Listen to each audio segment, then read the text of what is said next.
Namaste, sveiki mėlyjeji. Šiandien pasimokinsime kapalabhati kvėpavimo pratimo. Šis kvėpavimo pratimas yra naudojamas tiek jogoje, jis labai plačiai naudojamas yra ajurvedoje, būtent organizmo valymo praktikose. Ir išvertus iš sanskrito kalbos, kapalabhati reiškia spindinti kaukolę. Kaip šitą dieną spindinti? Tai spindinti kaukolę dabar atrodo, kuom susijęs kvėpavimo pratimas ar ne, ir mūsų galvos švietėjimas. Tai iš tikrųjų, kuo yra švaresnis mūsų žarnynas, tuo mūsų mąstymas darosi irgi, galima sakyti, aiškesnis, švaresnis, žvalesnis, ar ne? Nes visi puikiai žinome, kaip jaučiamės, kaip prisivalgom sunkaus maisto, tada tikrai nesinori nei kažko gero daryti savo gyvenime, nei knygos paskaityti, ypač kažkokios sudėtingesnės, ar ne? Tiesiog norisi gulinėti, nieko neveikti, tinginiauti, atsiranda apatiškumas, tai va tai tas ar ne, kaukolės spindėjimas, tai yra būtent ne tik, kad suteikia šitas kvėpavimo pratimas mūsų kūnui, ar ne, savotiškai tokį spindėjimą, tą žvalumą, judėjimą, bet ir mūsų protė įsivyrauja aiškumas, žvalumas ir lengvumas.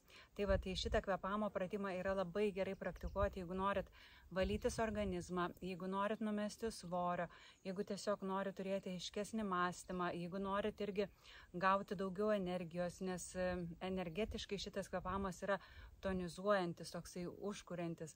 Tai va, tai būtent šitie privalumai yra kapalabhati kvėpavimo pratimo.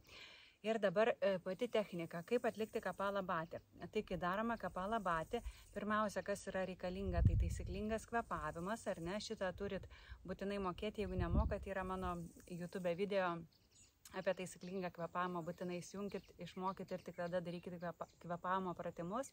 O jeigu jau moka taisyklingą kvėpavimą, tuomet kapalabhati, tai visas akcentas yra ant iškvėpimo. Įkvepiam natūraliai, iškvėpimas mes įdedam pastangos. Ir dabar su iškvėpimu mes pilvą tarsi lyg norėtumėt, ar ne, toks jausmas bamba paspausti link stuburo. Tai va, į įkvėpimą galima sakyti visai nekreipiam dėmesio, o iškvėpimas ar ne paspaudžiam pilvą. Taip mes pravalom žarnyną. Net sakoma su šituo kvėpavimo pratimu, kad galima numesti svorio, tai aišku, kad pagerėja mūsų virškinimo sistema ar ne, žarnyno darbas, skrandžio veikla pagerėja, bet kitas dalykas yra tai, kad mūsų žarnyne labai kaupiasi nešvarumai. Ir būna, kad kartais mes su kažkokiom valančiom vaistažolėm negalim net iki jų tarsi prieiti, o šitas kvėpavimo pratimas, kadangi jisai toks intensyvus, dirba su pilvu, irgi padeda išvalyti, kas ten kažkur tai tuose susivingiavimuose, ar ne, taip paprastai kalbant, kas tenai nusėdė, kad juos išvalyti. Tai va, tai dabar yra kelios versijos šito kvėpavimo pratimo. Tai, kas turit pilvo raumenis stiprius, galima daryti šitą kvėpavimo pratimą intensyviai.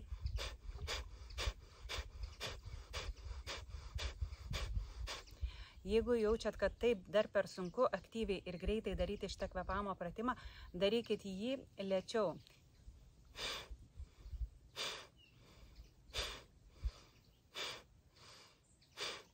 To mes pabandysim visi kartu praktiką. Šiaip apskritai šitą kvėpavimo pratimą tai rekomenduoju kiekvieną dieną pasidaryti bent kokias 3 minutės. Ar ne, atsikeliam, išsivalom dantis, nusiprausiam, atsisėdam, pasidarom kapalabhati kokias 3 minutės, keliaujam atsigerti šilto vandens, bent porą stiklinių, ar ne, ir taip paskui jau kas kada pusryčiauti pagal savo kūno konstituciją, ar ne, ar esam vėjo tipas, ar ugnies tipas, ar žemės tipas, jau ten skirtingai priklauso pusryčių laikas.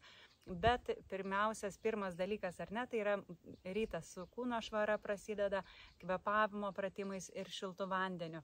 Tai va, tai prieš geriant šiltą vandenį labai gerai yra prasikvėpuoti. Tai kiekvieną rytą tai bent 3 minutės ir aš tai būna pati, kai darau, tai tiesiog darau, kol pavargstu, kartais net neskaičiuoju to laiko, net ir vaikščiodama lauke pasidarau šitą kvėpavimo pratimą. Tai va, jeigu ryte einat vedžioti šuniuką, fantastiškai galit praleisti laiką dar ir su kapalabhati.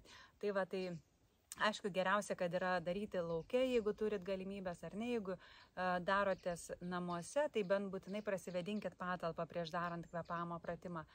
Tai va, tai galima padaryti, pavyzdžiui, vieną ciklą 30 kvėpavimų, įkvėpimą, iškvėpimą, kvėpavimo sulaikymą, kad mes pasisavintume geriau deguonį. Ir tada vėl antrą ciklą pasidaryti irgi taip apie 30, 40 kvėpavimo, taip ciklų, kiek jūsų kūnas leidžia. Čia labai svarbu orientuotis pagal savo kūną. Vėl įkvėpimas, iškvėpimas tokie gilesni, kvėpavimo sulaikymas. Ir taip galima 2-3 ciklus padaryti priklausomai nuo jūsų asmeninių kūno gabumo, ar ne? Čia mes kiekvienas, taip negaliu pasakyti jums tikslių skaičių, turim labai atsižvelgti į save. Bet aišku, kuo daugiau padarom, tuo geriau, ar ne? Tai va, tai dabar pasidarysim praktiką, aš padarysiu truputį greičiau ir galim visi kartu pasibandyti. Tai padarysim mes 3 ciklus, maždaug apie taip kokį 30-40 paskaičiuosim, ar ne? Ir jeigu sunku, kaip sakiau, darom lėčiau, galima ir padaryti jų tikrai mažiau, jeigu pradeda skaudėti raumenys, sustokit.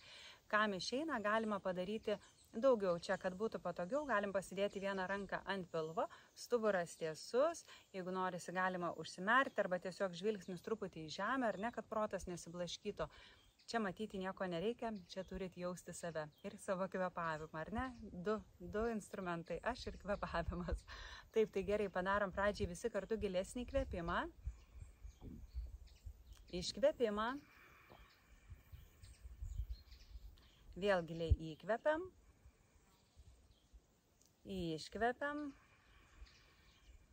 Įkvepiam 3/4 plaučių ir pradedam pirmą ciklą.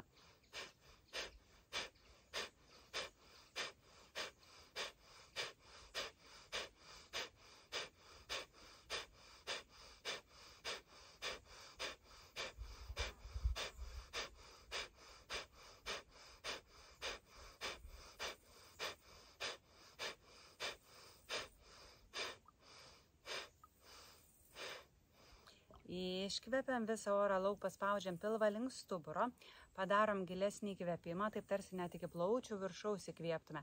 Iškvepiam visą orą lauk ir dabar įkvepiam labai patogiai ir kelias akimirkas sulaikom kvėpavimą.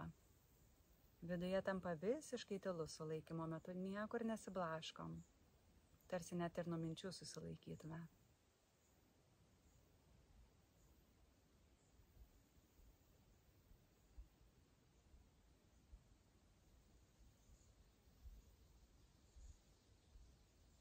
Iškvepiam visą orą lauk vėl, padarom gilesnį įkvėpimą,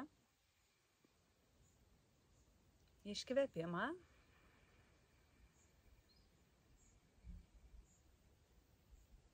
ir dabar vėl įkvepiam 3/4 plaučių, padarom visi kartu antrą ciklą, kad šiek tiek pasipraktikuotume. Pradedam.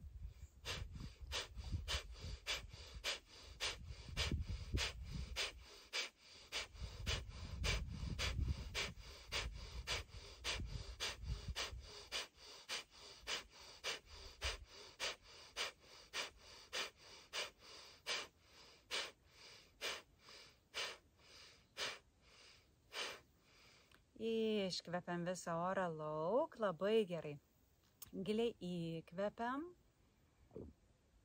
iškvepiam, įkvepiam labai patogiai ir vėl patogiai sulaikom kvėpavimą. Viduje visiškai tylu, kūnas tylus, mintis tylios. Jeigu norisi labiau sustelkti, galite ir užsimerkti, stuburas tiesus. Pabūnam taip kelias akimirkas.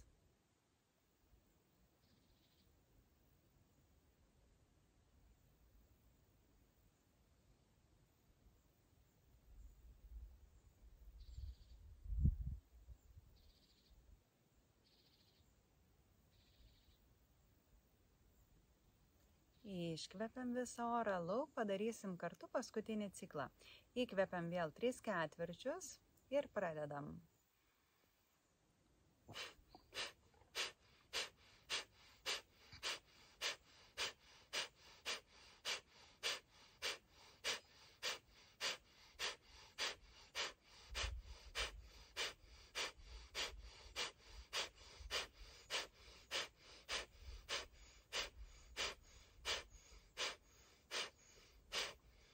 Ir iškvepiam visą orą lauk, paspaudžiam pilvą, padarom gilų įkvėpimą pilnais plaučiais. Iškvepiam. Dabar įkvepiam labai patogiai, padarysim paskutinį patogų sulaikymą. Tiesus stuburas, Atpalaiduotas kūnas, atpalaiduotas veidas. Liežuvio galiukas švelniai prie viršutinio gomurio, už dantų prisiglaudęs. Pabūnam sulaikime kelias akimirkas, išlaikydami tylą.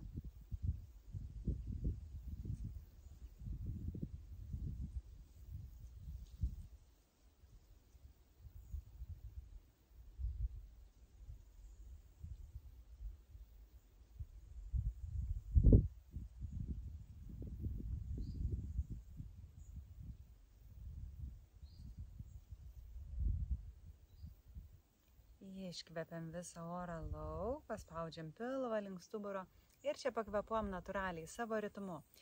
Kol jūs pakvepuosit natūraliai, aš dar atkreipsiu dėmesį į porą dalykų. Tai pirmas dalykas, kai darom šitą kvepamo pratimą, juda tik tai pilvas. Krūtinė nejuda, ar ne, nes būna mes kartais darom taip. Tai šitaip negalima. Antras dalykas, ko negalima irgi daryti, kai darom šitą kvepamo pratimą, nejuda pečiai. Šito irgi nedarom, ar ne? Tai yra vėl atskiri pratimai, bet būna kartais mes, ar ne, taip stengiamės, kad ir krūtinė jungiam ir pečius, čia juda tik pilvas, nesijudinam, ar ne, daugiau. Toksai jisai statiškas, galima sakyti, kvepamo pratimas. Tai tiek su šiuo kvepamo pratimu, jeigu turite klausimų, galite rašyti į komentarus. Dar, jeigu norite, galite prenumeruoti šitą kanalą, čia mes turėsim dar daugiau jogos praktikų, kvepamo praktikų, gausite pranešimus, o dar daugiau mano mokymų, kursų ir seminarų rasite interneto svetainėje indremarija.lt. Tai tiek šiandien mokymosi bendro, ačiū Jums ir sakau iki pasimatymo kitose mūsų praktikose. Iki.